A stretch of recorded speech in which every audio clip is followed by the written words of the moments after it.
রহমতুল্লাহি ওয়া বারাকাতুহু আলহামদুলিল্লাহ ওয়া সাল্লাতু ওয়াসসালামু আলা মান লা নাবিয়্যা বা'দাহু রাসূলুল্লাহি মিনাশ শাইতানির রাজিম বিসমিল্লাহির রহমানির রহিম বাবু হিরসি আলাল হাদিস। আমি যে হাদিসটা তেলাওয়াত করেছি সূরা আল বাকারার প্রথম খণ্ড পর্ব হয়েছে 3 অধ্যায় হয়েছে 33।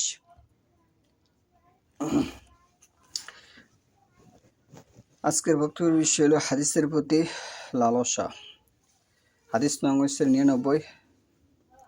আন আবি হুরাইরা রাদিয়াল্লাহু আনহু আন্নাহু ক্বালা কিলা ইয়া রাসূলুল্লাহি সাল্লাল্লাহু আলাইহি ওয়াসাল্লাম মান আসআদুন নাসি বিশফাআতিকা ইয়াউমাল কিয়ামাতি কালা রাসূলুল্লাহি সাল্লাল্লাহু আলাইহি ওয়াসাল্লাম লাকাদ যানানতু ইয়া আবা হুরাইরা আন লা ইয়াসআলুনি আন হাযাল হাদিস আহাদু আওয়ালু মিনকা লিমা রাআইতু মিন হিরসিকা আলাল হাদিস আসহাদুন নাস বিশফাআতি ইয়াউমাল কিয়ামাতি মান কালা লা ইলাহা ইল্লাল্লাহু খালিসান মিন কলবিহি আও নাফসিহি।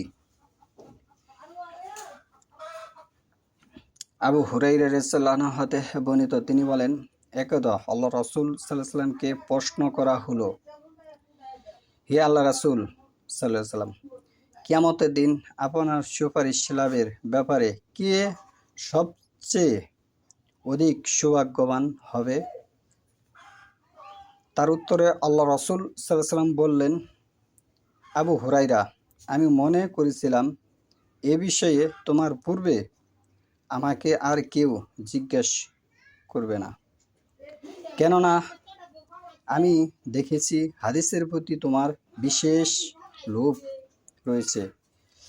কিয়ামতের দিন আমার শাফায়াত লাভে এর সবচেয়ে সৌভাগ্যবান হবে সেই ব্যক্তি যে একনিষ্ঠভাবে লা ইলাহা ইল্লাল্লাহ সাক্ষ্য দেয় এবং বাস্তবায়ন করে আল্লাহ ব্যতীত প্রকৃত কোনো হক কোনো মাবুদ নেই। কিন্তু বর্তমান প্রেক্ষাপটে এই হাদিসের যে মূল সার মর্ম, যেটি বর্তমান প্রেক্ষাপটে হোল পৃথিবীর মধ্যে অসংখ্য মাবুদ আছে, যারা 1999 জানি সে মাবুদের সাথে জড়িত, আর কিছু সংখ্যক লোক আছে আব্রাহা লিঙ্কনের অনুসারী। এরকম আরও অসংখ্য ধর্মীয় পরিচর্যা আছে, যেগুলো করলে মুসলিম হওয়া সত্ত্বেও তার এই কালেমা বাতিল হিসেবে গণ্য হবে। যদি না সে কালেমা বাস্তবায়ন করে সমাজে দেশে, তাহলে আপনার ইসলাম থেকে আপনি খারিজ হয়ে যাওয়ার সম্ভাবনা থাকবে। যেমন ফেরাউনেও কালেমা বলেছিল, সময় শেষ হলে কারো কালেমা আল্লাহ কবুল করে না। সেটা উদাহরণ হিসেবে আপনি সূরা ইউনূসের 90 নম্বর আয়াত পড়ে দেখতে পারেন, ফেরাউনের কালেমা আল্লাহ কবুল করেনি।